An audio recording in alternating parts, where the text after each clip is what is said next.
The Miami sun beat down on the concrete like a hammer. It was 95 degrees, and the thick, wet air made it hard to breathe. Oh Sang-woo did not sweat. He wore a custom black suit that cost more than most people made in a year, and he walked down Ocean Drive with the cold, calm energy of a man who owned the city. He was a money launderer, the best one. He moved billions of dirty dollars for the worst people in the world. Right now, the worst person in the world was hanging on his left arm. Rosa. She was the daughter of the Mexican cartel boss Sang-woo was doing a deal with. She wore a tight red dress, high heels, and a smile that meant someone was going to die. "My father wants the money moved by Friday, Sang-woo," Rosa said. She dragged her red nails down his sleeve. "If it's late, he gets very angry. You don't want to see him angry." "It will be done," Sang-woo said. His voice was flat. He did not care about her father's anger. He only cared about control. They stopped at a busy crosswalk. Tourists, locals, and beachgoers packed the sidewalk, waiting for the light to change. Cars honked.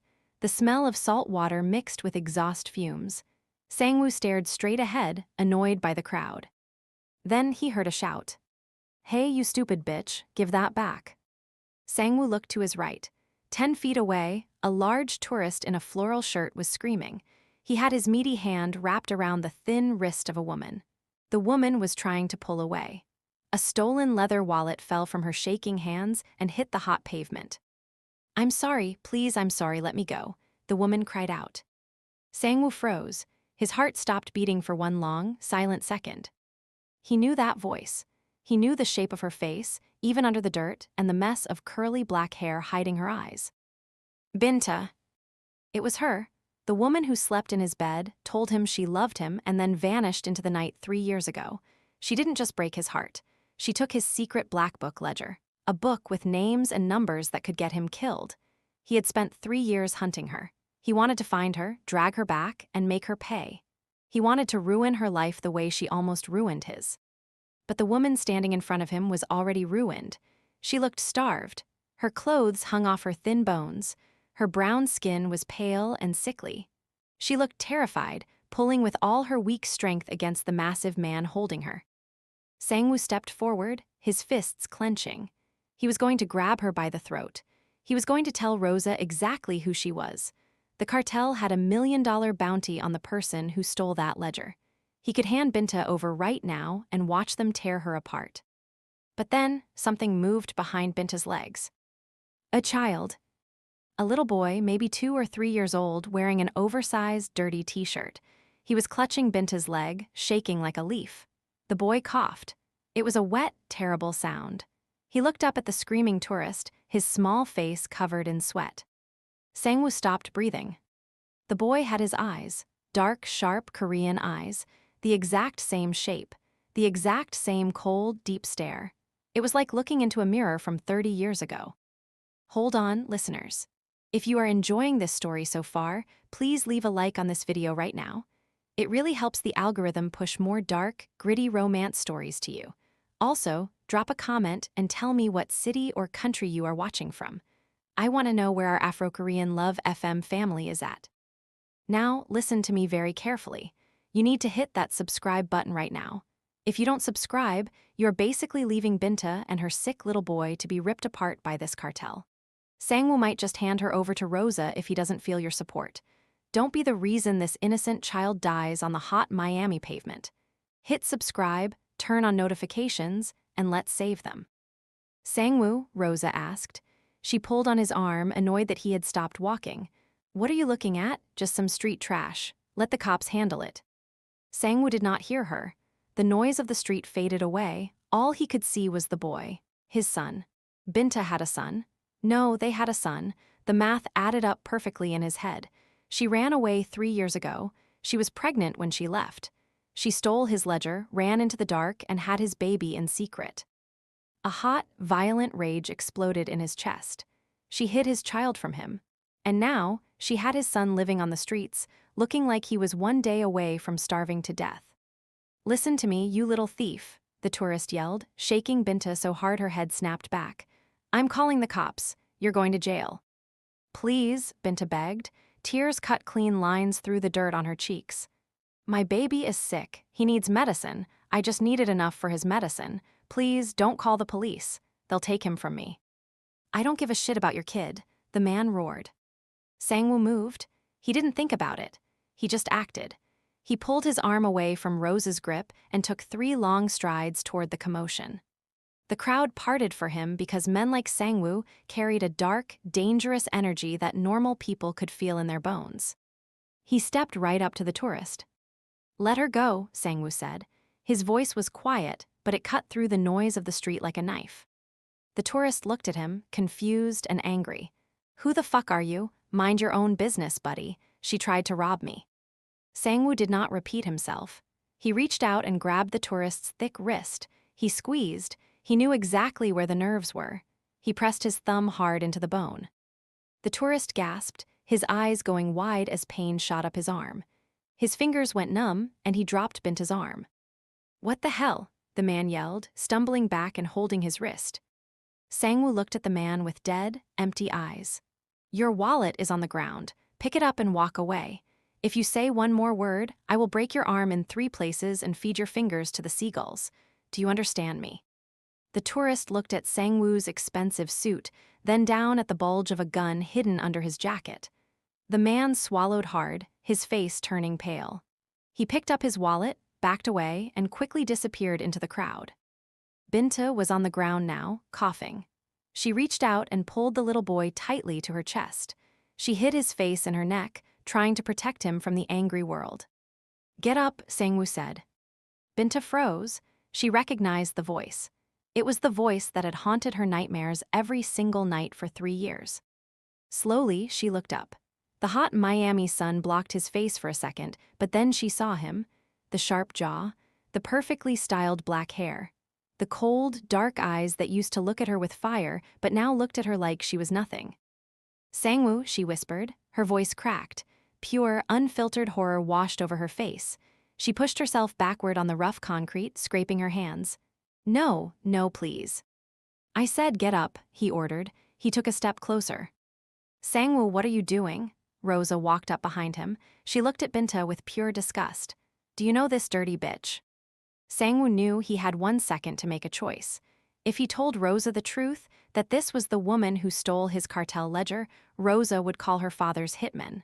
Binta would be dead in an hour. The boy would be dead, too. They did not leave loose ends. The cartel would kill his son just to send a message. He looked down at Binta. He hated her. He wanted to make her suffer for running away. But the little boy was coughing again, a sick, rattling sound that tore at Sangwoo's chest. She owes me money, Sangwoo lied. He turned his head just enough to look at Rosa. A lot of money. I've been looking for her for a very long time. Rosa raised an eyebrow. She looks like she doesn't even have $1 to her name. Just shoot her in the alley and be done with it. Binta gasped, pulling the boy tighter. Sangwoo, please, she cried softly. I don't have anything. I'm sorry. I'm so sorry. You don't get to speak, Sangwoo snapped at her. He leaned down, his face inches from hers. He could smell the sweat, the fear, and the sickness on her. You stole from me, you ran from me, and now you belong to me until your debt is paid. Before Binta could fight back, Sangwoo grabbed her upper arm and hauled her to her feet. She was so light. She felt like a broken bird in his hands. He grabbed the little boy by the back of his dirty shirt and pulled him up, too. Don't touch him, Binta screamed, thrashing wildly against Sangwoo's grip. Don't you fucking touch him.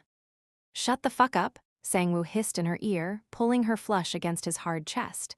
He kept his voice so low only she could hear it. If you want him to live past today, you will shut your mouth and get in my car. The woman behind me is Cartel. She will kill you and the kid right here on the street. Not if you understand. Binta stopped fighting. Her eyes grew huge, looking past him at Rosa, who was watching them with a cold, bored expression.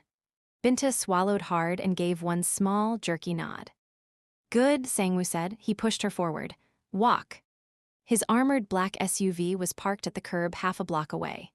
His driver, a massive guy named T, was already out of the car, opening the rear door. Sangwoo shoved Binta toward the car. She stumbled but caught herself, clutching the boy to her chest. The kid buried his face in her shoulder, crying silently. Every time the boy coughed, Sangwoo felt a sharp twist in his gut. This is a waste of time, Rosa complained, walking beside him. We have a meeting, Sangwoo, my father's money. The money is safe, Sangwoo cut her off. His voice left no room for argument. This is personal business. I deal with my debts my way. They reached the SUV. Sangwoo grabbed Binta's waist and practically threw her into the back seat. She scrambled across the leather interior, pulling the boy into her lap and pressing herself against the far door. She looked like a trapped animal. Sangwoo turned to Rosa. Take my other car. T will send it around. I will meet you at the hotel in 1 hour. Rosa narrowed her eyes. She clearly didn't like being told what to do. But she also knew Sangwoo was the only man smart enough to clean her family's dirty money without getting caught. She scoffed, flipped her dark hair over her shoulder, and walked away. Sangwoo got into the back seat and slammed the heavy armored door shut. The noise of the city vanished, replaced by the cool, quiet air conditioning of the car. Drive, Sangwoo told T. To the safe house, the one on the water, make sure we aren't followed. Yes, boss, T said. The heavy SUV pulled away from the curb smoothly. In the back seat, the silence was thick and heavy. Binta was shaking violently. She kept her arms wrapped tight around the boy. The kid peeked out from her arms and stared at Sangwoo. His dark eyes were wide with fear, but there was a stubborn fire in them too.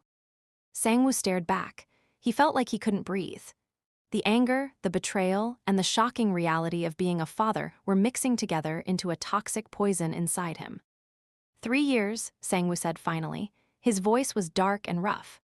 Binta flinched. She didn't look at him. She stared down at her dirty hands. You stole my life, Binta, he continued, leaning closer to her. The anger was taking over now. You stole my ledger, you ran, and you hid my son from me.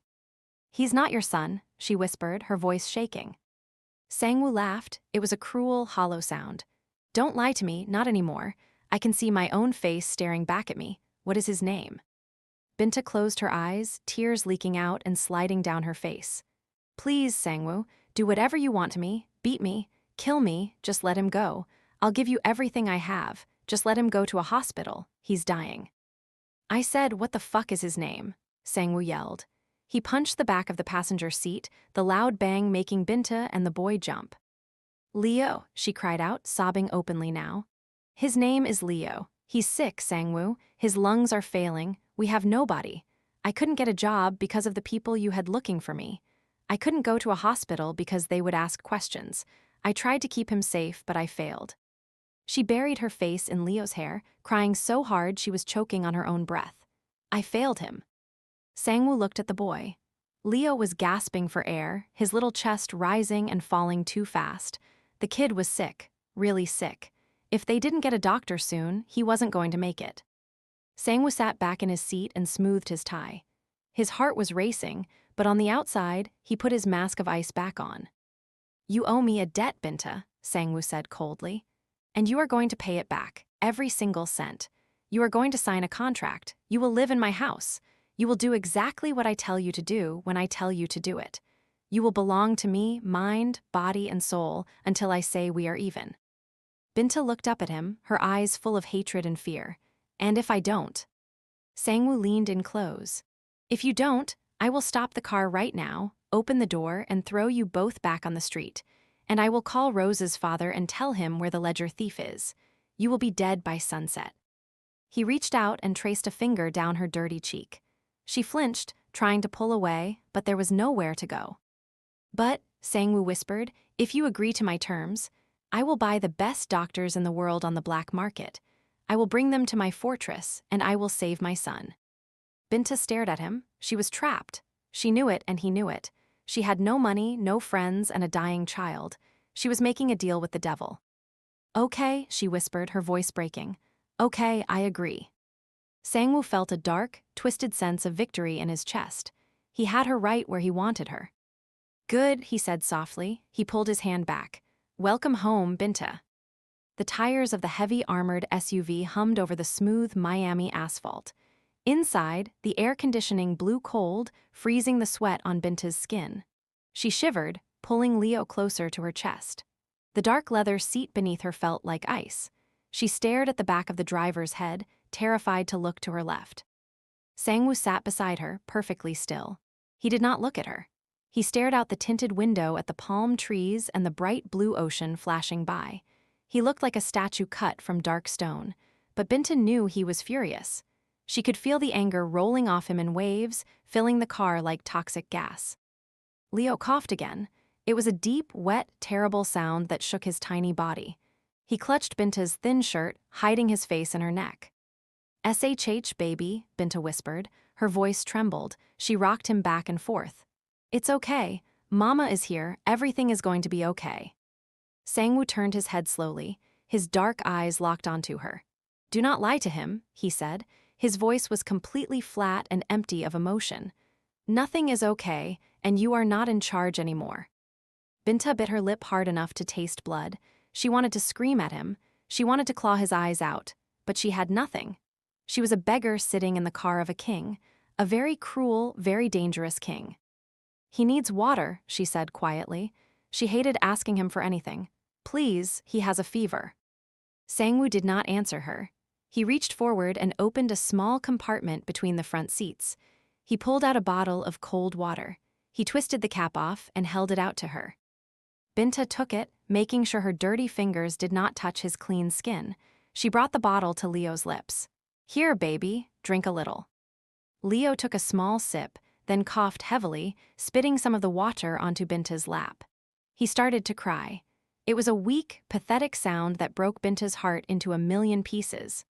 "Fuck," Sangwoo muttered under his breath.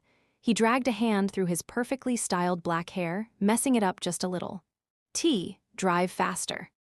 "Yes, boss," the massive driver replied. The SUV sped up, weaving through the heavy Miami traffic with aggressive force. They drove for another 20 minutes. Binta watched the city change. The crowded tourist beaches faded away. They entered a very private, wealthy area. T drove toward huge metal gates built into tall white walls. He punched a code into a keypad, and the massive iron gates swung open smoothly. The SUV drove down a long driveway lined with palm trees. At the end of the driveway was a huge, modern mansion sitting right on the water. It was made of white concrete and dark glass. It looked like a fortress. Armed men in black shirts walked around the property. They carried heavy rifles on slings. Binta felt sick to her stomach. She had traded the dangerous streets for a beautiful prison. The car stopped near the front doors. T jumped out and opened Sangwoo's door. Sangwoo stepped out into the hot, heavy air. He did not wait for Binta. He walked straight toward the massive front doors of the house. "Get out," T growled, opening Binta's door. He did not look happy to have dirty street people in his boss's expensive car. Binta scrambled out, holding Leo tight. Her legs were weak from hunger and fear. She almost tripped on the concrete steps. She rushed to follow Sangwoo into the house. The inside of the house was freezing cold and perfectly clean. White marble floors stretched out like an ice rink. Black leather furniture sat in the center of a massive living room. Huge glass windows looked out over the dark blue ocean. There were no pictures on the walls. There was no warmth. It looked exactly like the man who owned it. Sangwoo took off his suit jacket and threw it onto a chair. He pulled his phone from his pocket. "Sit down on the floor," he ordered Binta without looking at her. "Do not touch the furniture. You are filthy." Binta felt a hot flash of anger, but she did exactly what he said. She sat on the hard marble floor near the glass window. She pulled her knees up and held Leo against her chest. She felt like a stray dog brought inside from the rain. Sangwoo dialed a number and held the phone to his ear. He paced back and forth in front of the windows. "Doc," Sangwoo said into the phone, "I need you at the Waterhouse, right now." There was a pause as the person on the other end spoke. "I don't give a shit what you are doing," Sangwoo snapped. His voice was vicious. "Drop it. Bring your full kit. Respiratory, fever, pediatric. I have a sick kid here. If you are not here in 20 minutes, I will send T to drag you out of your clinic by your teeth. Move." He hung up the phone and shoved it back into his pocket. He turned and looked at Binta. He stared at her for a very long time. His eyes moved over her dirty hair, her sunken cheeks, her skinny arms. "You look like trash," he said simply. Binta glared at him. "I have been living on the streets for 6 months. What did you expect?" "I expected you to be dead," he replied. He walked over and stood right above her. He looked down at her like she was an insect. You stole $3 million in dirty cartel money and my private ledger. Where is it? Binta swallowed hard. She looked away from his cold eyes. It's gone. Sangwoo laughed a dark, bitter laugh. Gone, $3 million is just gone. I had to pay people to hide me, she yelled, her voice echoing loudly in the large, empty room. Your men were everywhere. Rose's men were everywhere. I had to buy fake passports. I had to pay for safe rooms. And then Leo got sick. The hospitals wouldn't take us without real IDs. I had to buy black market medicine, and it was mostly fake. The money dried up fast, Sangwoo. It costs a lot to stay invisible when the devil is looking for you. Sangwoo squatted down so his face was level with hers. He reached out and grabbed her chin. His fingers dug into her jaw tight enough to bruise. He forced her to look directly at him. You are going to tell me exactly where that ledger is, he whispered. The money I can make back in a week. The ledger has names that can get me killed. If Rose's father finds out you have it, he will burn this whole city down to find you. And he will kill me too. I don't have it on me, she cried, trying to pull her face away from his painful grip. It's hidden. Where? I will tell you, she choked out. But only after the doctor sees my son. Only after I know he is going to live, I swear it. Sangwoo stared at her. His eyes were like black holes. He hated that she was trying to make demands. He was used to giving orders and watching people obey without question, but he saw the fierce, desperate fire in her eyes. It was the same fire he used to love, the same fire that made him trust her before she burned his life to the ground. He let go of her chin and stood up. You are playing a very dangerous game, Binta, he warned her softly. Before she could answer, the heavy front doors opened. T walked in, leading an older man carrying 2 large black medical bags. The man had messy gray hair and wore a wrinkled dress shirt. He looked tired and nervous. He was the kind of doctor who fixed bullet wounds for bad men in the middle of the night without calling the police. Sangwoo, the doctor said, breathing heavily. I got here as fast as I could. Where is the patient? Sangwoo pointed to the floor. There. The doctor looked surprised to see a woman and a child sitting on the cold marble floor like prisoners. But he knew better than to ask questions.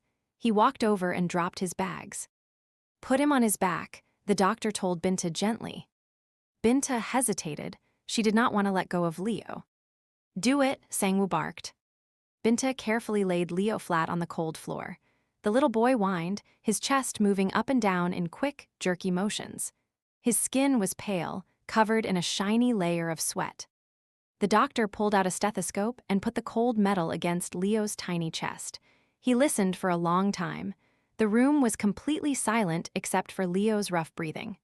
Sangwoo stood a few feet away, his arms crossed over his chest. He watched the doctor's face closely. He has severe pneumonia, the doctor said finally. He opened his bag and started pulling out bottles of medicine and a small oxygen tank. His lungs are filled with fluid. His fever is at 104. He is extremely dehydrated. If you had waited another day, he would be dead. Binta let out a loud, broken sob. She covered her face with her dirty hands and cried. Sangwoo felt a strange, painful pull in his chest. It was a feeling he did not understand. He had ordered men to be shot. He had watched people beg for their lives. He felt nothing for them, but seeing this small, fragile boy struggling to breathe made his blood boil. This was his blood. This was his son. Fix him, Sangwoo told the doctor. It was not a request. Whatever it takes, whatever it costs, fix him. I need to start an IV to get fluids and heavy antibiotics into his system, the doctor said, preparing a needle. Hold his arm steady, please. Binta reached out, wiping her tears, and held Leo's small arm. The doctor pushed the needle into the boy's vein. Leo let out a weak, hoarse cry, trying to pull away. I'm sorry, baby, Binta whispered, kissing his sweaty forehead. I'm so sorry. It's going to make you better. Sangwoo turned away. He could not watch. He walked over to a wet bar in the corner of the room. He poured himself a glass of expensive whiskey and drank it fast. The burning alcohol did not help. He poured another one. He looked at Binta in the reflection of the mirror behind the bar. She looked pathetic, but she also looked fierce, a mother fighting for her child. For 3 years, he had planned exactly how he would punish her. He was going to lock her in a dark room. He was going to make her beg. He was going to hand her over to the cartel and let them handle the mess. Now his entire plan was destroyed. He could not kill the mother of his child. Not yet, anyway. He needed to secure the ledger. He needed to make sure the boy survived. And then he would figure out exactly how to make Binta pay for every day of hell she put him through. The IV is set, the doctor said, breaking the silence. He taped the tube to Leo's arm and hooked it up to a bag of clear fluid. He placed a small plastic mask over Leo's mouth and nose, turning on the oxygen tank. A quiet hissing sound filled the room. He needs to rest, the doctor explained, standing up. The medicine will start working soon to fight the infection, but he is very weak. He needs a clean bed, warm food when he wakes up, and zero stress. Tea, Sangwoo called out. The giant driver stepped out from the hallway. Yes, boss. Take the doctor to the guest house. He stays there until the boy is completely healthy. Pay him whatever he wants from the vault. If he tries to leave before I say so, break his legs. The doctor swallowed hard, his face pale, but he nodded. He knew the rules of working for Sangwoo. T grabbed the doctor's arm and led him away. Sangwoo walked back over to where Binta was sitting. Leo's breathing was already sounding a little easier with the oxygen mask. His eyes were closed, his small chest rising and falling more slowly. Pick him up, Sangwoo commanded. Binta looked up at him, confused. What? Pick him up carefully. Keep the IV bag high. We are going upstairs. Binta gathered Leo into her arms, making sure not to pull the needle. She stood up, her legs shaking from exhaustion. Sangwoo grabbed the heavy IV bag from the doctor's stand and held it up. He did not offer to carry the boy. He wanted her to feel the weight of her choices. He led her up a massive, curved glass staircase. Their footsteps echoed loudly. At the top of the stairs, he walked down a long hallway and kicked open a heavy wooden door. He walked inside and turned on the lights. Binta gasped. It was a massive bedroom. A huge king-sized bed sat in the middle, covered in clean white sheets. There was a thick, soft rug on the floor. A giant television hung on the wall. A glass door led out to a private balcony overlooking the ocean. It was a room made for a king. Put him on the bed, Sangwoo ordered, walking over and hanging the IV bag on a tall metal lamp stand next to the bed. Binta gently laid Leo down on the soft mattress. The little boy sighed, sinking into the pillows. He looked so small in the giant bed. Binta pulled a thick white blanket up over his little body. She stood back and looked at Sangwoo. Why are you doing this? Sangwoo turned to look at her. The anger was back in his eyes, cold and hard. Because he is my son, Sangwoo said, and my son does not sleep on the floor. But do not think for 1 second that this changes anything between us, Binta. He took a step toward her. She backed up until she hit the wall. He planted one hand on the wall right next to her head, trapping her. He leaned in close. He could smell the dirt and the fear on her. You are going to take a shower, he whispered, his lips inches from her ear. You are going to scrub the street off your body. There are clean clothes in the closet. When you are done, you are going to come back out here. And you are going to tell me exactly where my ledger is. If you lie to me again, I swear to God, I will drag you down to the basement and you will never see the sun again. He pulled back, staring deeply into her terrified eyes. Do you understand the contract you signed today? He asked. Yes, she whispered, her voice shaking. Good, the bathroom is through that door. Go. The bathroom door clicked shut behind her. Binta leaned against the heavy wood and closed her eyes. Her legs finally gave out, and she slid down to the cold white tile floor. She pulled her knees up to her chest and covered her mouth with both hands to trap her sobs. She wanted to scream. She was trapped in the devil's house, and the devil was the father of her baby. After a few minutes of shaking and crying silently, she forced herself to stand up. She looked in the giant mirror above the double sinks. She looked like a ghost. Her cheekbones stuck out sharply against her pale brown skin. Her face and neck were covered in a thick layer of gray street dirt. Her curly hair was a tangled, greasy rat's nest. She did not look like the beautiful woman Sangwoo used to parade around expensive restaurants. She looked like a stray dog. She walked over and turned on the shower. The glass box was big enough for 5 people. Hot water sprayed from the ceiling like a heavy, steaming rainstorm. Binta stripped off her filthy, stiff clothes and kicked them into a corner of the bathroom. She stepped into the hot water and let out a long, painful breath. The heat burned her cold skin, but it felt like heaven. She stood there for a long time, just letting the water run over her face and wash the dirt down the silver drain. She grabbed a bottle of expensive liquid soap from a marble shelf. It smelled like cedar wood and dark spices. It was Sang-woo's smell. Breathing it made her stomach twist with a sick mix of fear and an old, stupid desire she thought she had killed years ago. She scrubbed her skin until it was red and raw. She washed her hair 3 times, digging her fingers into her scalp until all the grease and dirt were gone. She wanted to stay in the hot water forever. She wanted to wash away the last 3 years of running, starving, and hiding in dirty alleys. But she knew Sang-woo was waiting on the other side of the door, and Sang-woo did not like to wait. She turned off the water and stepped out, grabbing a thick white towel from a heated rack. She dried off quickly and walked into the massive closet attached to the bathroom. It was the size of a normal bedroom. Half of it was filled with Sang-woo's dark suits, crisp white shirts, and expensive leather shoes. The other half was mostly empty, but there were a few things folded neatly on a low shelf. A black silk robe, some soft gray sweatpants, a large white t-shirt. She pulled on the sweatpants and the t-shirt. The clothes smelled faintly of his laundry detergent. They hung off her thin frame, making her look even smaller and weaker than she felt. She tied her wet hair back in a tight knot, took a deep breath to steady her racing heart, opened the bathroom door, and walked back into the massive bedroom. The room was mostly dark now. The only light came from the small lamp next to the bed and the city lights shining through the glass balcony doors. Leo was exactly where she left him. He was sleeping deeply on his back. The quiet hissing of the oxygen mask filled the room. His chest was moving in a slow, steady rhythm. The medicine the doctor gave him was already working. Binta felt a heavy weight lift off her heart for the first time in 6 months. Then she saw him. Sang-woo was standing outside on the balcony, leaning against the glass railing in the dark. He held a short glass of dark brown liquor in one hand and a lit cigarette in the other. He was watching the black ocean waves crash against the rocks below. He looked over his shoulder when he heard the bathroom door open. He stepped back into the bedroom and slid the heavy glass door shut, cutting off the sound of the wind and the ocean completely. He crushed his cigarette into a glass ashtray on a small table. He walked slowly toward her. His dark eyes moved over her clean face and the oversized clothes she was wearing. They were his clothes. Seeing her wrapped in his things made a muscle jump in his sharp jawline. Binta stood frozen near the foot of the giant bed. She kept her hands squeezed together tightly behind her back to stop them from shaking. He stopped right in front of her. He smelled like expensive whiskey, tobacco, and pure danger. "You look human again," he said. His voice was deep and rough in the quiet room. "Thank you," she whispered, looking down at his expensive black shoes.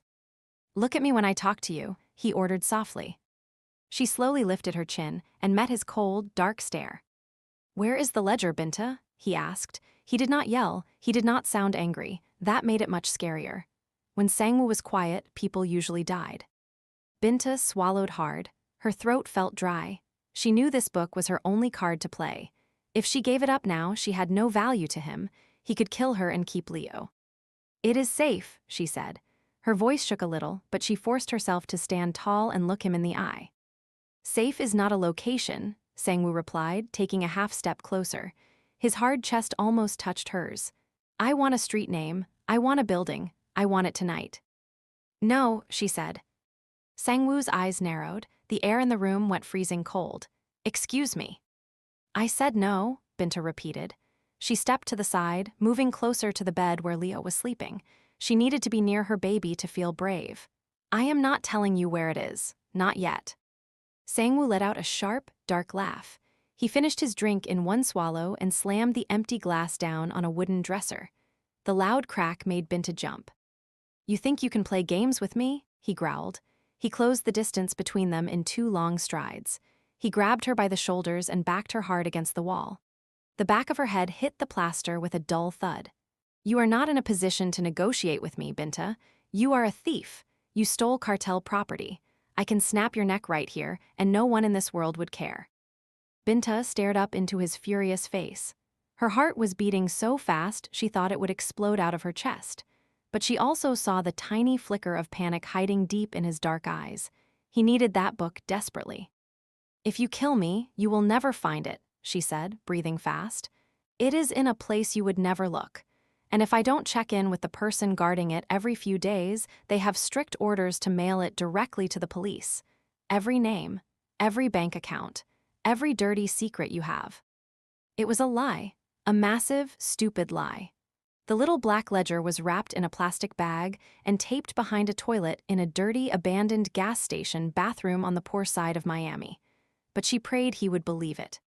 Sangwoo stared at her. His grip on her shoulders was painful, his fingers digging deep into her skin. He searched her brown eyes for a lie, but she held his stare, refusing to blink or look away. She had survived on the violent streets for 6 months by lying to monsters and drug dealers. She could lie to him. "You are bluffing," he whispered, his face inches from hers. "Are you willing to bet your life on that?" she asked quietly. "Are you willing to bet Rose's father won't find out his money is missing before you find the book?" Sangwoo let go of her shoulders as if her skin suddenly burned him. He took a big step back, running a hand aggressively through his perfectly styled dark hair, messing it up. He was furious. He wanted to hit something. He wanted to break something. Mostly, he wanted to break her. "You stupid bitch," he said, pointing a finger at her face. "You have no idea what you are doing. You are playing with people who will cut off your skin while you are still breathing. Rose's father is not a normal street criminal. He is a butcher. He runs a cartel that burns people alive for fun. That is exactly why I am not giving you the book until I know Leo is completely healthy and we are far away from here," Binta shot back, her voice getting louder. "I want a new identity, Sangwoo. I want a plane ticket to Europe for me and my son, and I want enough money to live quietly. When I am safe across the ocean, I will call you and give you the location." Sangwoo looked at her like she was completely crazy. "You want me to reward you for robbing me and ruining my life?" "I want you to pay for your life?" she yelled back, forgetting to be quiet. She quickly covered her mouth and looked at the bed in panic. Leo shifted under the thick blankets but did not wake up. She turned back to Sangwoo and lowered her voice to a harsh, angry whisper. "I am offering you a trade, my safety for your life. It is a very good deal." Sangwoo stepped close to her again. He reached out and grabbed a handful of her damp, curly hair at the back of her neck. He pulled her head back slightly so she had to look up at his lips.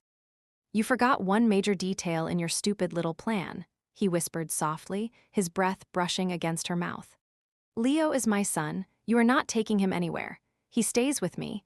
You can get on a plane and fly to hell for all I care, but the boy stays in this house." Binta's blood ran ice cold. "No," she gasped, her eyes going wide with pure terror. "You don't even know him. You don't know how to be a father. You are a criminal. You launder blood money." "And you are a homeless street rat who let him catch severe pneumonia," Sangwoo replied smoothly, a cruel smile touching his lips. "He is much better off with me. So here is my counteroffer. You tell me where the ledger is right now. I let you live.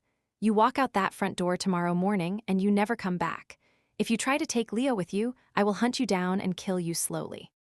Before Binta could scream at him and claw his eyes out, Sangwoo's phone started buzzing in his suit pocket. It was a loud, harsh sound in the quiet room. He kept his cold eyes on Binta for a long second, silently warning her to keep her mouth shut. He slowly let go of her hair and pulled the expensive phone out. He looked at the bright screen. His jaw tightened instantly. He swiped the screen and held the phone to his ear. "Rosa," he said. His voice instantly changed. It became smooth, calm, and charming. It was the voice of a man who was in total control of his world. Binta watched him, hating how easily he could switch his faces. He was a perfect liar. "Yes, I know I am late," Sangwoo said into the phone, turning his broad back to Binta and walking toward the glass balcony door. "I had a sudden emergency with one of our shipping routes. I am handling it right now. The money is safe." He paused, listening to the woman on the other end. Binta could hear Rosa's sharp, angry voice leaking out of the tiny phone speaker, but she couldn't make out the exact words. Rosa sounded furious. "No," Sangwoo said firmly, his voice dropping an octave. "Do not send your men to the docks. I said I am handling it. Tell your father the money transfer will be completed by tomorrow night, exactly as planned. Yes, I will see you at the club later." He hung up the phone and stood perfectly still for a moment, looking at the dark reflection of himself in the glass door. He had just lied directly to the Mexican cartel. If they found out he was hiding the woman who stole their money, They would send 50 men with heavy assault rifles to this house tonight. He turned around and looked at Binta. She was watching him, holding her arms tight around her stomach. She looked small and terrified again. Rosa is getting impatient, Sangwoo said quietly, rubbing his temples. Her father is flying into Miami tomorrow afternoon. If I do not have that ledger in my hands by tomorrow morning, things are going to get very messy, very fast. Do you understand me? Binta nodded slowly, her throat tight. I need the book, Binta, he said, taking a step toward her. The anger was gone from his voice now. He just sounded tired and serious. I am not playing games anymore. If they find out you are here, my guards cannot stop them. They will kill me. They will kill you. And they will kill the boy upstairs just to prove a point. Binta looked over at the giant bed where Leo was sleeping peacefully. The thought of heavily armed cartel hitmen coming into this room, hurting her sick baby, made her feel like she was going to throw up on the clean floor. But she also knew that if she gave Sangwoo the book right now, he would throw her out on the street without her son. She was trapped in a burning building, and every door was locked from the outside. Let me sleep, Binta said softly, her voice breaking. Tears filled her eyes. Please, I have not slept in a real bed in 6 long months. Let me stay here tonight with Leo. Let me rest. Tomorrow morning I will tell you where it is, I promise you. Sangwoo stared at her. He studied her tired face, the dark purple bags under her eyes, the way her thin shoulders slumped forward. She looked completely broken and defeated. He knew he shouldn't trust her. She was a liar and a thief who ruined his life. But he also knew she was a mother desperate to protect her child. He looked past her at his son sleeping in the bed. He felt that strange, tight pull in his chest again. It was a weakness he hated. Fine, Sangwoo said finally. You have until sunrise. He walked past her toward the heavy wooden bedroom door. He stopped with his hand on the brass handle and looked back at her over his shoulder. Do not try to run. The house is surrounded by heavily armed men. They have strict orders to shoot anyone who climbs the walls. And Binta. She looked up at him, a tear slipping down her cheek. If you are lying to me about that book, he said coldly, I will not wait for the cartel to kill you. I will do it myself. He opened the door and walked out, letting it click shut heavily behind him. Binta was left alone in the cold, quiet room with the boy she loved and the terrifying ghost of the man she used to love. The heavy wooden door clicked shut, leaving Binta in complete silence. She stood frozen for a long time, staring at the dark wood as if Sangwoo might smash through it at any second. When he didn't, her legs finally gave out. She crawled onto the massive bed, being careful not to bump the tall metal IV stand. The mattress was softer than a cloud, but Binta felt like she was laying on a bed of nails. She pulled the thick white blanket over her shoulders and curled her body around Leo. The little boy was deep asleep. The quiet hissing of the oxygen mask was a beautiful sound. It meant he was breathing. It meant the medicine was working. She rested her hand gently on his chest, feeling the steady thud of his tiny heart. I've got you, baby, she whispered into the dark room. Mama is going to fix this, I promise. But she had no idea how to fix it. She stared up at the high ceiling, her mind racing in 100 different directions. The lie she told Sangwoo was already falling apart in her head. She told him the ledger was safe with someone who would mail it to the police if she died. It was a bluff to keep herself alive. The truth was pathetic. 6 months ago, when the money completely ran out and the paranoia was eating her alive, she hid the little black book in the worst place possible. A dirty, broken-down gas station on the edge of Liberty City. It was a place where drug addicts slept behind the dumpsters and the police never came. She had wrapped the book in 3 layers of thick plastic bags, crawled on the filthy floor of the women's bathroom, and taped it up high inside the water tank of a broken toilet. If she told Sangwoo the truth, he would instantly know she had no backup plan. He would know she was completely unprotected. He would send his giant driver, T, to smash the toilet, grab the book, and then Sangwoo would shoot her in the back of the head. She could not just give him an address. She had to be smart. She had to use the book to get out of the house with Leo. Binta did not sleep a single minute that night. She watched the dark ocean out the window. She watched the clock on the wall tick away the hours. 3 in the morning, 4, 5. Slowly, the sky outside the glass balcony doors turned from pitch black to a deep, bruising purple. Then, a bright, bloody orange light started to crawl up from the edge of the water. The Miami sun was rising. It was going to be another boiling hot, sticky day. Even through the thick glass and the freezing air conditioning of the mansion, Binta could feel the heavy heat of the morning coming. At exactly 6 o'clock, the brass handle on the bedroom door turned. Binta sat up straight, her heart jumping into her throat. She pulled the blankets up to her chin. Sangwoo walked in. He did not knock. He moved with the quiet, dangerous grace of a hunting dog. He was wearing the same black suit pants from yesterday, but his jacket was gone. His expensive white dress shirt was unbuttoned at the top, and his sleeves were rolled up, showing the dark, twisting tattoos on his forearms. He had a heavy black pistol tucked casually into his waistband. He looked exhausted. There were dark shadows under his cold eyes, but the energy rolling off him was sharp and violent. "Time is up," Sangwoo said. His voice was rough, like he had been drinking all night and smoking too many cigarettes.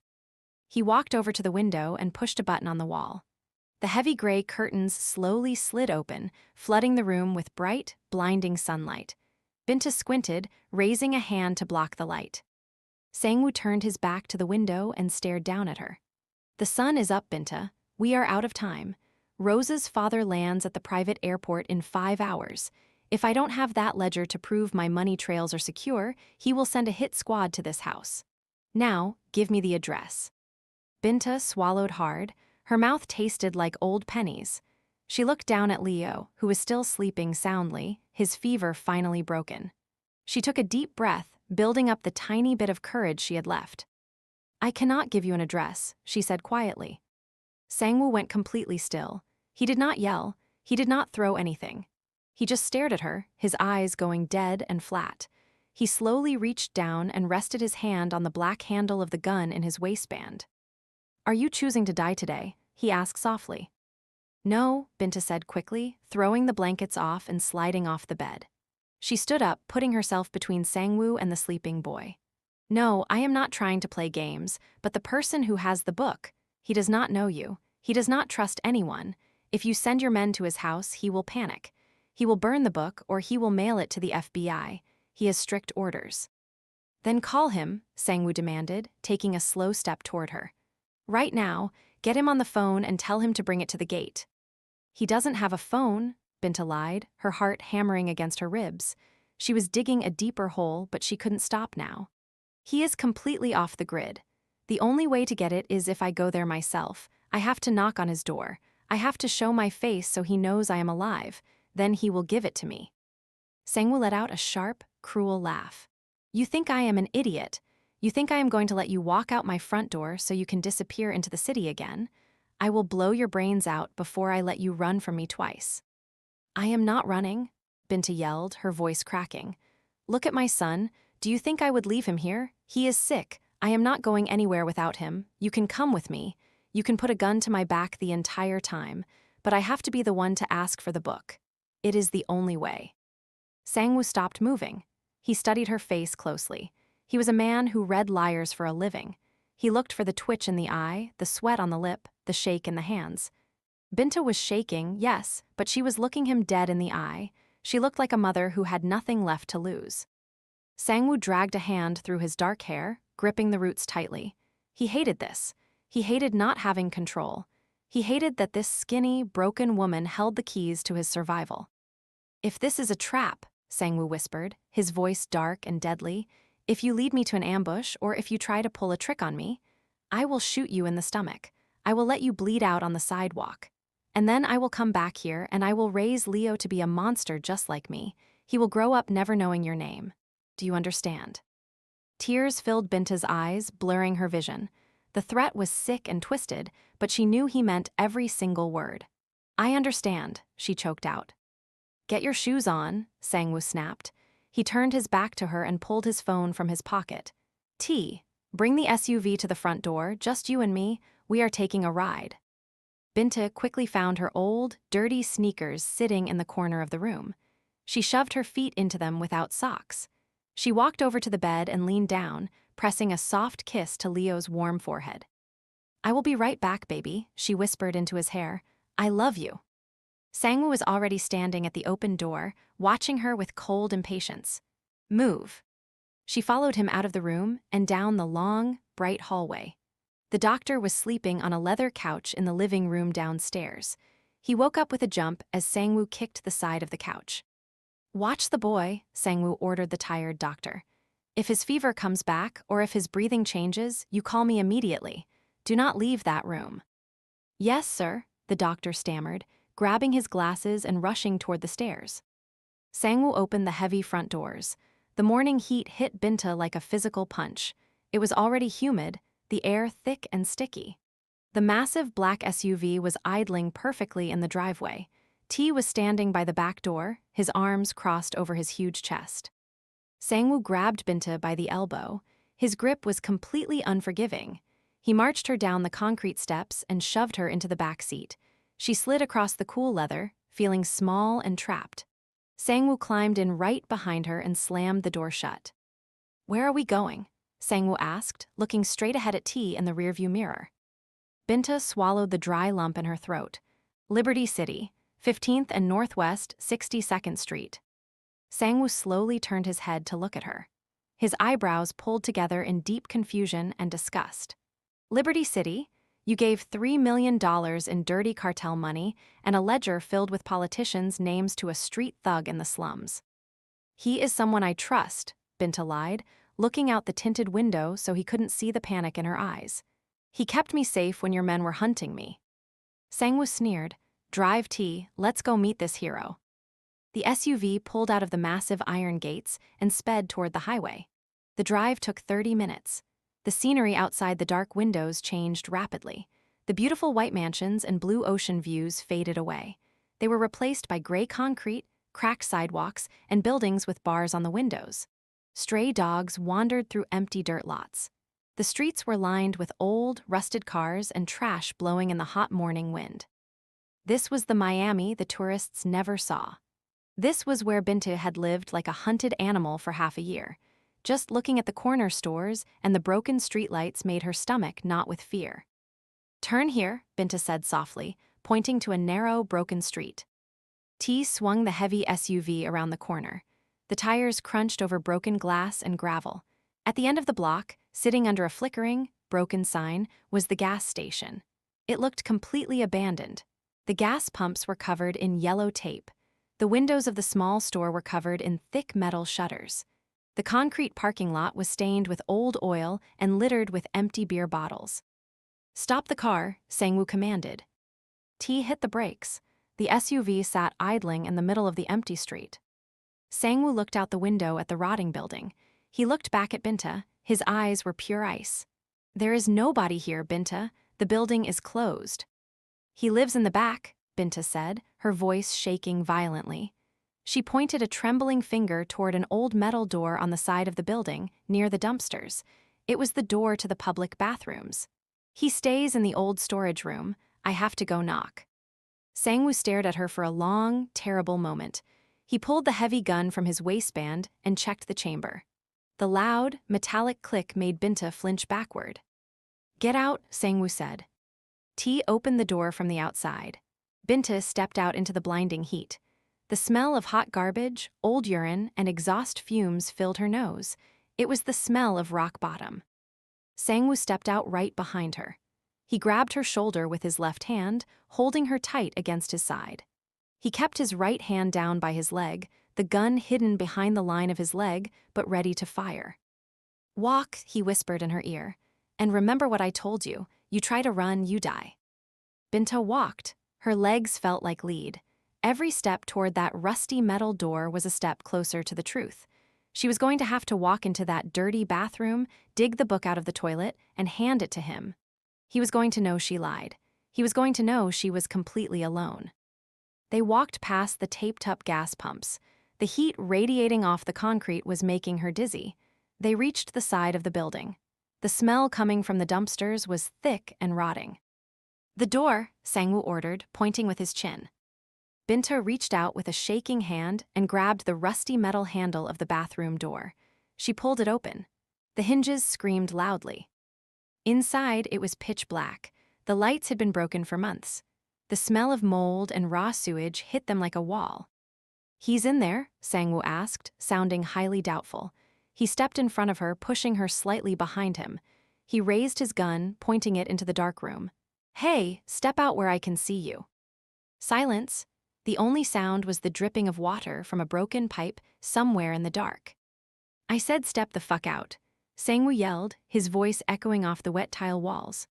He might be sleeping," Binta stammered, stepping up behind him. "Let me turn on the flashlight on I don't have a phone." Sang-woo pulled his phone out with his left hand and turned on the bright flashlight. He pointed the beam into the room. It was a small, disgusting bathroom. A cracked mirror hung over a dirty sink. Trash covered the floor.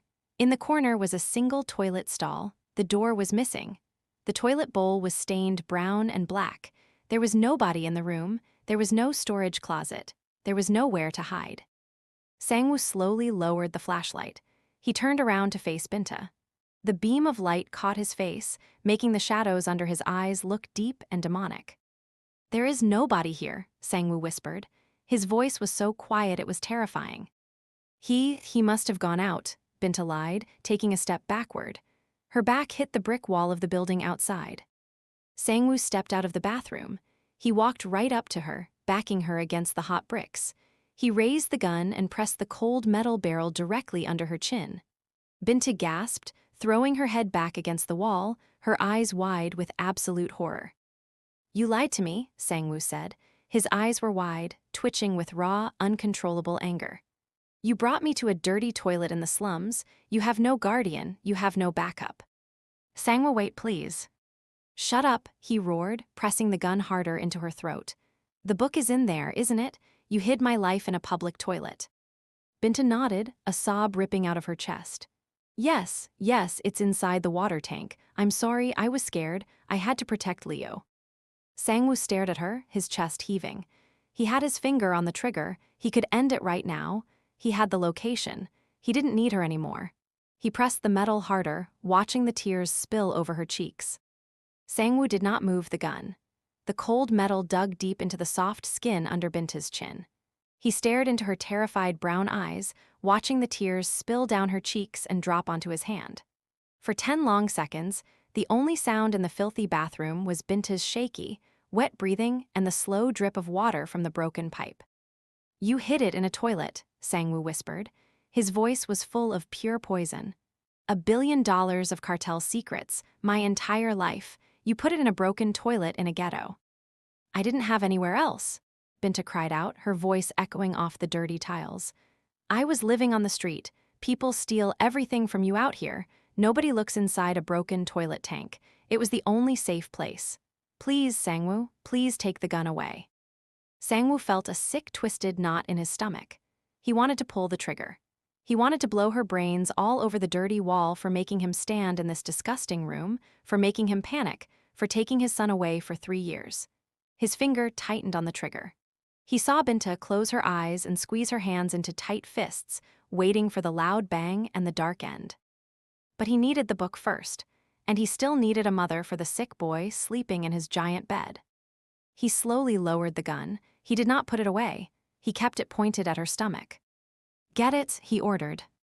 Binta opened her eyes, letting out a massive breath that sounded like a sob. Her whole body was shaking so badly she could barely stand up straight. She turned around and looked at the disgusting toilet in the corner of the room. It was covered in brown stains and smelled like rotting garbage. "I said get it," Sang-woo yelled, stepping forward and shoving her hard in the back. Binta stumbled and fell to her knees on the wet, sticky floor. She gasped, feeling the cold, dirty water soak through the thin fabric of her sweatpants. She didn't complain. She pushed herself up, ignoring the smell that made her want to throw up. She reached the toilet and looked down. The top lid of the water tank was heavy porcelain, covered in thick black mold. She put both hands on the lid and pushed. It was heavy, and her arms were weak from months of starving. She grunted, using all her strength to slide the heavy lid off. It moved with a loud scraping sound and crashed onto the floor, breaking into 3 large, sharp pieces. Inside the tank, the water was dark brown and smelled like dead animals. Binta closed her eyes, turned her face away, and plunged her bare hands into the freezing, filthy water. "Hurry the fuck up," Sang-woo snapped. He looked over his shoulder, watching the empty doorway. He hated being out in the open in a neighborhood like this. Men in custom suits with expensive watches were easy targets here. Binta felt around blindly in the dark water. Her fingers brushed against slimy rust and dead bugs. Then, near the very back corner, she felt the thick, tight bundle of plastic. It was taped firmly to the side of the tank. "I found it," she choked out. She pulled hard. The tape ripped away from the porcelain. She pulled the package out of the water. It was the size of a thick paperback novel, wrapped tightly in layers of clear plastic and gray duct tape. Brown water dripped off the bottom of it, making a splashing sound on the bathroom floor. She turned around and held it out to him with shaking hands. Sangwoo looked at the wet, dirty package. He looked at Binta. Her oversized white t-shirt was stained with dirt. Her knees were black with bathroom grime. She looked like absolute trash. He grabbed the package from her hands. He tucked his heavy gun back into the waistband of his pants. With his free hand, he reached into his pocket and pulled out a sleek, silver pocket knife. He flicked it open. The blade was sharp and bright. He sliced through the wet duct tape and the layers of plastic bags. He peeled the wet trash away, throwing it onto the floor. Inside, perfectly dry, was the little black leather book. Sangwoo stared at it. It felt like holding his own heartbeat in his hands. He opened the cover. He flipped through the crisp white pages. The neat, tiny columns of numbers, the bank account routing codes, the names of politicians, judges, and cartel bosses. It was all there. Nothing was ruined. Nothing was missing. A heavy, massive weight lifted off his chest. The trap he had been stuck in for 3 years finally snapped open. He was free. He had his power back. He had his life back. Rose's father could fly in today, and Sangwoo would hand him clean accounts and perfectly washed money. He was safe. He snapped the book shut and looked up at Binta. The dynamic in the room changed instantly. A second ago, Binta had leverage. She was the only person who knew the secret location. Now, she had nothing. She was just a dirty, empty-handed woman standing in a puddle of toilet water. Binta saw the shift in his dark eyes. She saw the icy, arrogant monster come rushing back. Her breath hitched in her throat. She stepped back, her shoulders hitting the dirty tile wall. "I gave it to you," she whispered, her voice cracking. "Just like I promised, I kept it safe." Sangwoo smiled. It was not a happy smile. It was a cold, cruel pulling of his lips that did not reach his dead eyes. "You did," he agreed smoothly. He slipped the black book into the inside pocket of his expensive suit jacket. "You kept my property safe, but you still stole it in the first place. You still stole $3 million, and you still kept my son living like a rat in the gutter." "I did the best I could," she yelled, tears blurring her vision again. "I loved him, I protected him. You don't know what it's like out here." Sangwoo closed the distance between them in 1 second. He grabbed her by the throat. He didn't squeeze hard enough to cut off her air, but he held her tight enough to pin her completely flat against the wall. "Do not raise your voice to me," he hissed, his face inches from hers. "You have no power anymore, Binta. You are nothing. You have no money, no friends, and no secrets left to trade. Your life belongs entirely to me. I own your breath. I own your body. I own your future. You will go back to my house. You will raise my son, and you will suffer every single day to pay off your debt. Not if you understand." Binta choked back a sob. She looked into his black, empty eyes and knew he was telling the exact truth. She was a slave now. She gave a small, jerky nod. Sangwoo let go of her throat. He wiped his hand on his pants, like touching her had made him dirty. "Walk," he commanded. They stepped out of the dark, rotting bathroom and back into the blinding Miami sun. The heat felt worse now. The air was thick and hard to breathe.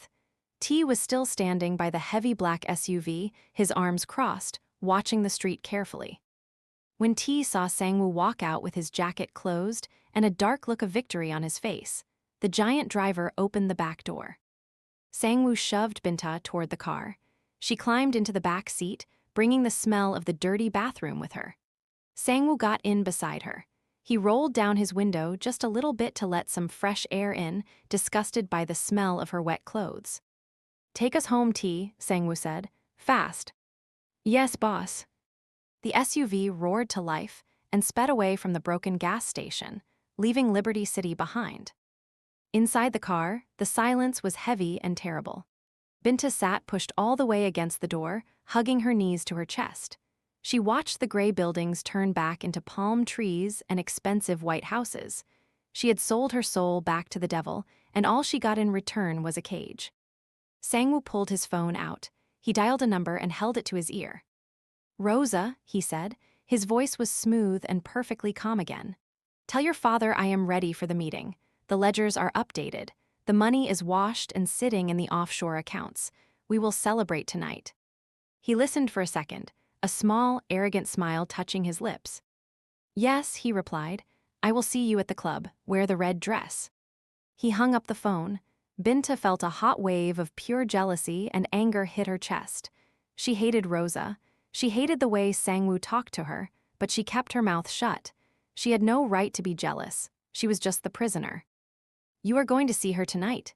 Binta asked quietly. She couldn't stop the words from falling out of her mouth. Sangwoo slowly turned his head to look at her. "I am going to do my job. Keeping the cartel happy keeps me alive, and keeping me alive keeps you and Leo alive. Do not ask me questions about my business, Binta. It does not concern you."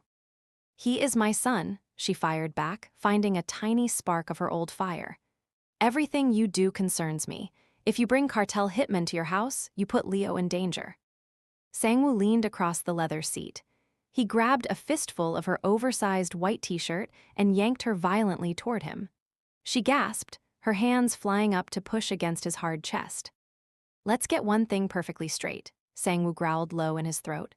"This is my house. These are my rules. I protect what is mine. My guards have orders to shoot anyone who comes near those gates. Leo is perfectly safe. But you—" He let go of her shirt and smoothed it down with a mocking, gentle pat. "You are only safe as long as I decide you are useful. Stop acting like my wife. You lost that title the night you ran away." Binta swallowed hard, staring at his lips. He was so close she could feel the heat coming off his skin. She hated him so much. But deep down, buried under the fear and the dirt, a stupid, toxic part of her remembered how it felt to be loved by him. It remembered the fire and the passion before everything went dark. She hated herself for remembering. She turned her face away and looked out the window. "I just want to see Leo," she whispered. "You will," Sangwoo said coldly, sitting back in his seat. 20 minutes later, the massive iron gates of the waterfront mansion swung open. The SUV rolled down the palm tree-lined driveway and parked in front of the huge glass doors. Sangwoo got out first. He did not wait for Binta. He walked into the freezing air conditioning of the house. Binta scrambled out after him. Her wet sweatpants clung to her legs. She walked into the massive living room. The tired old doctor was sitting at the expensive glass dining table, drinking a cup of dark coffee. The doctor stood up quickly when Sangwoo walked in. "How is he?" Sangwoo asked, stopping at the bottom of the curved glass staircase. "Much better, sir," the doctor said, rubbing his tired eyes. "His fever broke entirely an hour ago. The heavy antibiotics are clearing the fluid in his lungs. His breathing is steady. He even woke up and drank a full glass of clear juice. He is a very strong little boy." Binta let out a loud, crying laugh. She covered her face with her hands, feeling tears of pure joy mix with the dirt on her cheeks. "He's okay," she sobbed. "Oh my God, he's okay." Sangwoo looked at her. He saw the pure, raw love of a mother breaking down. He felt that strange, tight pull in his chest again. It annoyed him. He turned back to the doctor. "Stay here for 2 more days," Sangwoo ordered. "Make sure it does not come back. T will double your pay." "Thank you, sir," the doctor said, sitting back down heavily. Binta didn't wait to hear the rest. She ran. She practically flew up the massive glass stairs, her dirty sneakers slipping slightly on the smooth steps. She ran down the long hallway and pushed the heavy wooden door open. The bedroom was bright with morning sunlight. The thick gray curtains were pulled all the way back. Leo was sitting up in the middle of the giant king-sized bed. The oxygen mask was off his face, resting on the pillow next to him. The IV line was still taped to his little arm, but he looked like a different child. His skin had color again. His dark, sharp eyes were wide and alert. He was holding a remote control, staring at a cartoon playing on the massive television on the wall. When he heard the door open, he turned his head. "Mama," Leo yelled. His voice was hoarse and rough, but it was the most beautiful sound Binta had ever heard in her entire life. "Leo," she cried out. She ran to the bed and threw her arms around him.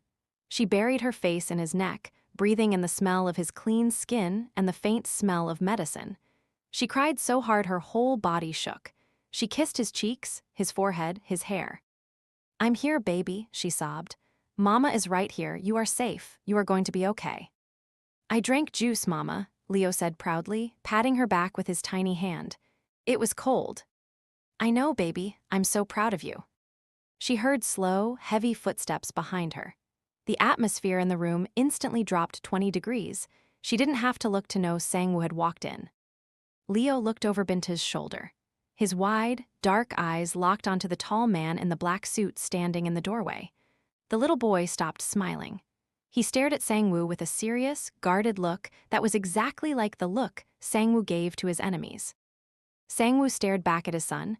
He felt his heart beat a little faster. This was his blood. This tiny, fierce creature belonged to him. "Who are you?" Leo asked. His voice was tiny but completely fearless. Sangwoo walked slowly toward the bed. He stopped right next to Binta, looking down at the boy. He did not smile. He did not soften his voice. He spoke to the boy like a man. "I am your father," Sangwoo said. Leo blinked. He looked at Binta. "Mama, is he the bad man you told me to hide from?" Binta froze. Her blood ran completely cold. She stopped breathing. She felt Sangwoo's eyes snap down to the top of her head like laser beams. The silence in the room was suddenly so heavy it felt like the ceiling was going to collapse. Sangwoo slowly reached down and grabbed a handful of Binta's damp, curly hair. He didn't pull hard enough to hurt her, but his grip was a clear, violent warning. "The bad man," Sangwoo repeated softly, his voice darker than midnight. "Is that what you told him, Binta?" He didn't mean it," Binta stammered, terrified to move. "He's just a baby. He's confused." "I am not a bad man, Leo," Sangwoo said, keeping his eyes locked on the little boy. "I am the man who owns everything. I am the man who makes the rules. And starting today, you and your mother follow my rules." He let go of Binta's hair and took a step back. "Get in the shower, Binta," Sangwoo ordered coldly. "You smell like a sewer. Put on clean clothes. And then we are going to have a very long talk about your new job in this house."